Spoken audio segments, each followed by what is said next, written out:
Hi, welcome to another edition of Golf Talk with Mike. I'm your host, Mike Besa, and back with us today is my good buddy, Mike Ke. Welcome back to the show, Mike. Thank you. Now, I don't know whether you've made this connection with Mike, but Mike is also the brother of Angelo Ke. And I think it's a rarity that you've got two prominent professionals coming from one family. So I'd like to go into the care and feeding of a champion golfer. And as a professional, I think Mike has special insights on that. Mm-hmm. Do you have any advice for, parents that want to turn their kids into champions? Well, I can probably speak from experience. Right. In terms of the role of the parents, as far as my parents were concerned, they were really supportive. Equipment, instruction, practice facility, you name it. And the one thing they didn't do is interfere with our swings, which I see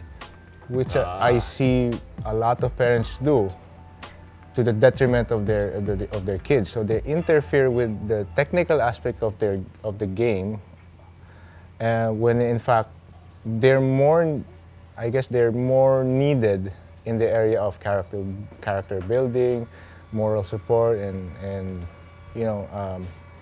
psychology and so the those things. The big thing is to be supportive, but yes, to stand back and let the kid grow on his own. I mean, if you want your kid to improve his technique, just hire a professional, go to a swing instructor, and let him do his job, and be there to be encouragement when kids play bad. They don't intend to play bad. Right. Nobody they wants don't want to play bad. Yeah, well, of course.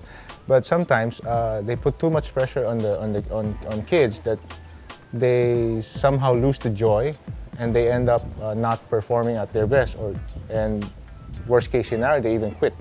Right. I think that goes back to what in the States they call it the Little League syndrome, right? Mm-hmm. Little League Yes. parents. I understand. Where you've got the parents that are really getting more involved in their kids' games than the kids themselves. Exactly. The other thing, of course, is I still believe that talent is a big factor.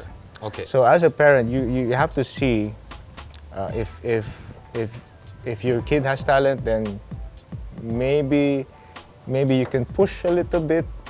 But if it's not, if there's a question mark there, you just have to be supportive and whatever he decides to do. There's a misconception that if you do certain things, that there's a formula for success. Like I've read this book about kids enrolling in the David Ledbetter Academy. Mm-hmm.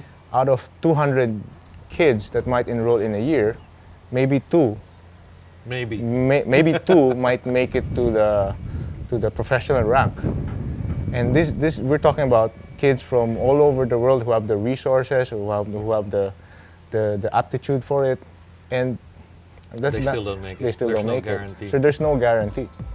So it's a hard road that these kids have to travel. But I think you would agree that there is more benefit to taking up golf than just becoming a champion, right? Oh yeah. I mean, from the standpoint of discipline and character building, perhaps these are areas where the parent needs to focus more. Definitely, I believe so. I guess to sum it up, there is no formula, right, for success. I mean, and it boils down to the talent and aptitude of the child. Mm-hmm. But with the parent, it's a complex role because you've got to be supportive and yet stand back a little bit to let the child develop on his own. Mm-hmm. But realize also that there are more benefits beyond becoming a champion. A child learns discipline and character and honesty from golf. All good reasons for him to take up the game. Thanks so much, Mike. Thank you. That was very instructive, and I hope our parents there in the audience take some lessons away. I definitely hope so. So until next time, I'm your host, Mike Besa. We'll see you again.